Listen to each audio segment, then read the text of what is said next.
Looking at a stat sheet from the raid from last weekend, you know Titans are becoming an endangered species. However, with today's build, there's going to be a wave of people go back to Titan. And that's because of our exotic class item, Stoicism. This is the combination of two different exotics into one. And this particular combination creates the craziest AoE punches you will ever see. Now, before we begin, I do want to say a big thanks to Scrotox for allowing us to play with this role. Literally the only Titan in our Discord that had this role. So much love to him. But let's start with our perk combination here on Stoicism. First up, we have Spirit of Severance. Power melee or finisher final blows unleash a damaging explosion. Now, this is of course from the exotic Severance enclosure. The missing effect though is that it allows for finishers and power melee final blows against more powerful targets to increase that radius and damage of the explosion. So you're missing that effect, but the base damage explosion is still present. Then on to our next perk, Spirit of Contact. This is from Point Contact Cannon Brace, and it reads, damaging a target with a powered melee causes all nearby enemies to suffer lightning strikes and become jolted. Now, the missing aspect here is that it does not restore melee energy when defeating targets with Thunderclap, and that really wouldn't matter considering we're not utilizing this with Thunderclap. Also, being amplified does not increase the damage of the lightning strikes. Now, I know when listening to this, you're like, man, those are two pretty big components of those exotics that are left out. That sounds like this is gonna be a weak exotic class item. Fellas, it doesn't matter. This thing is nutty. Starting with Severance. The thing that we're analyzing here is the explosions. This is a standardized effect across all enemies, and since it's a blast radius, you'll see a lot of different numbers. The highest that we saw was 18,363 against Coral and 19,300 against Miners. So it's roughly looking to be about 19,000 damage against either enemy type, much like Ignitions and Jolts, but we'll touch on that in just a few. Now, the other aspect of an explosion is how far it can actually reach. Looking at our footage, the minimum was about 14,000 damage, yet its radius was around 18 meters. I should also mention that this effect now requires the line of sight. That was a nerf that Severance Enclosure got hit with at the beginning of this expansion. So you do have to have line of sight, and you cannot hit things behind walls or through walls. So across a full explosions AoE, anything near the epicenter should be getting hit for that 19,000 damage, with a taper off effect going all the way to 14,000 damage at the outer edges. Also, all the footage you've been seeing has been from finishers, but the performance stays exactly the same regardless of what power melee ability we use to get the kill. Even using Consecration, both the Seeker and Ignitions will spawn an explosion. The one special ability to note here is any base punches with knockout would proc it. In the past, this aspect has turned all melees into charged melees, but now that's not the case, and the explosion won't proc unless we actually use an ability. Also, no supers activate this perk, but that's Spirit of Severance, and it's pretty good by itself. When we pair it with any ability like Frenzy Blade, and especially Consecration, you've got 3 melees and a ton of opportunities for explosions. But just wait until we get to the rest of this combo. What comes alongside these explosions though is Spirit of Contact. This perk works almost exactly the same as Spirit of Severance, but instead of proccing on kills, it procs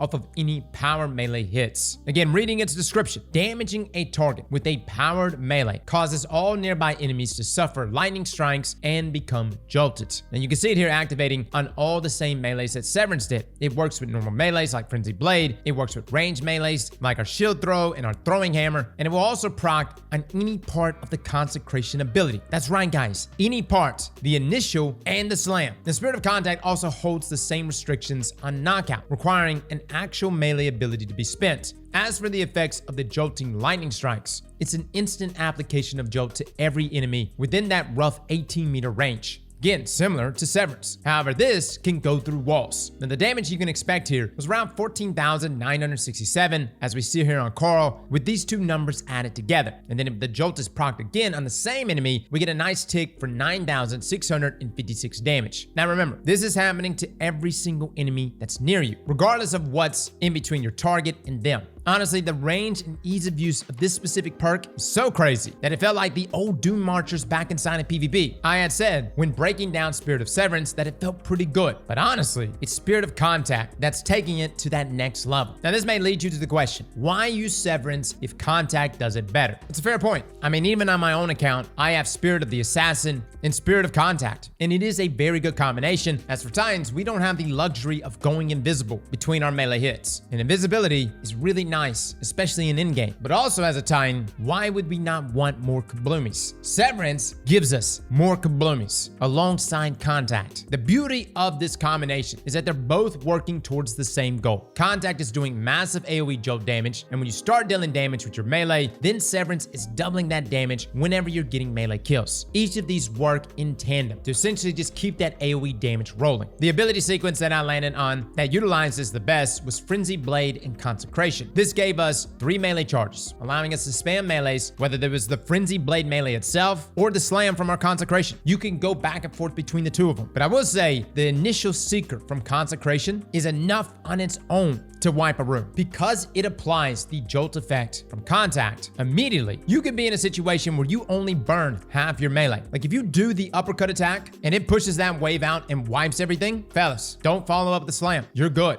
You just killed everything. And if you're up against meteor targets, then of course you can slam down, which will double up on everything and throw in an ignition. And here's the 2 things that are happening instantaneously. 1 is that those kills will be spawning the Severance explosion. And 2, both the Severance explosion and the ignition damage will be proccing the jolt that will mess up the surviving enemies. This causes even more damage to spread. And guys, I honestly had a hard time finding a single group of ads beefy enough to survive this combination. This is a combo that's going to trivialize Grandmaster Nightfalls. Then if we take a quick stop at the rest of our prismatic kit, outside of our already mentioned Frenzy Blade and Consecration, if we pair this with Knockout, this is a free 50% buff to our melee damage. And we get health chunks on any of our melee kills. Now, what fragments should you interface? Well, we've got a couple of them. First up, Facet of Justice, which causes ability kills to explode when we're transcendent, which is perfect for this. This just tacks on even more explosions. Then we have Facet of Blessing to start health regeneration off of melee kills. I know we have Knockout, but this contributes even more. Then Facet of Ruin to allow our ignitions to have a much larger radius. And finally, Facet of Defiance, which will debuff nearby enemies whenever we do a finish, which will activate Spirit of Severance too. Again, this is beautiful. It can either be Jolt, Scorch, Volatile, Slow, or Sever, depending on your super's elements. And since most of us are probably rocking Twilight Arsenal for good reasons, now you got free Volatile. And that's all there is to say if we're exclusively talking about our exotic perks and our prismatic subclass. You got 3 Frenzy Blades, Consecrations, you'll be igniting, jolting, and annihilating literally every room you touch. But the other thing we need to mention is Transcendence itself. Now, the Transcendence obviously greatly buffs our regeneration for our melees, our grenade, that's unique to our class, but it's in our artifact where things start to get crazy.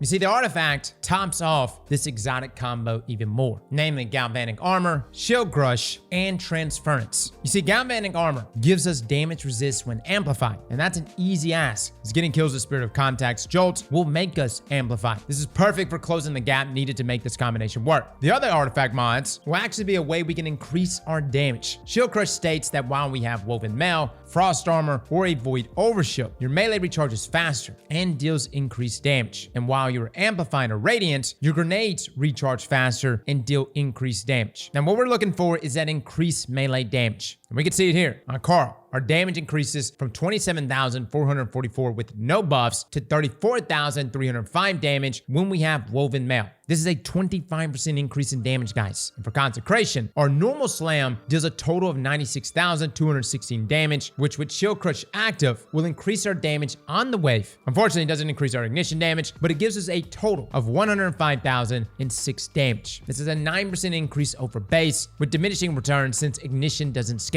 And then for our explosions and jolts from Stoicism, the jolt stays exactly the same at 14,967. And the Severance explosions also remain the same, hitting at 14,000 to 19,000, somewhere in that ballpark. But the last artifact mod that we tested individually is Transference, which reads, gain increased grenade and melee damage while transcendent. Weapon final blows while transcendent refunds light and dark energy after transcendence ends. Now we are once again looking at the increase to our melee damage and looking at Frenzy Blade again. That goes up to 30,189 damage while transcendent, so a 10% increase over base. Then if we look at Consecration, we're also getting that 10% increase to the Wave and the Seeker, but again, no increase to our Ignition. This gives us a total damage of 96,755, which is really barely even an increase. Another unfortunate note is that neither of our spirits have their damage increased through this mod either. The final thing we did want to do though was stack these artifact mods together, getting both melees increased simultaneously. For Frenzy Blade, this comes out to 37,736 damage, which is a whopping 37.5% increase. And then for Consecration, our melee's wave and smaller instances get increased by both buffs, but our ignition stays the same for a total of 111,885 damage. This is a 16% over base. That's why I was saying a second ago, guys, you don't necessarily have to use the Consecration hit. You can use Frenzy Blade in here as well. And there are times you may even want to do that, especially if you're trying to build up that darkness meter of Transcendence. Now, to give you one last pretty number for a single melee attack, if we add in Knockout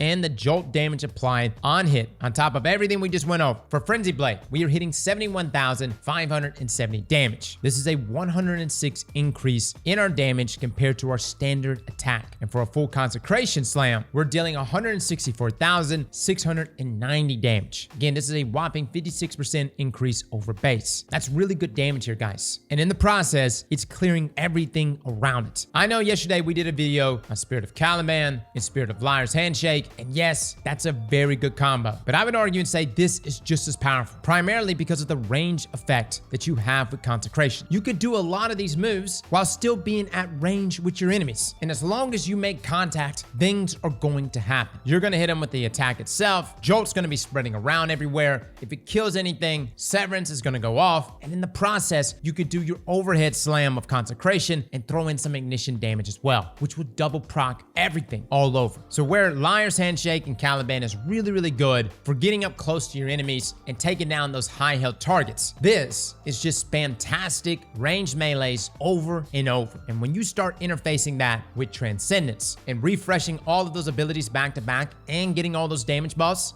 Titans. With this combination, we're eating good. Guys, if you haven't checked out our other class item breakdowns, feel free to do so. We are testing every single combination out, trying to find which ones are our favorites. And when we get to the end of it, I'm sure we'll even have like, I don't know, top 5, top 6 best exotic class combos in the game. Fellas and ladies, thank you all for coming and watching. And as always, slap that like button like your mama told you right.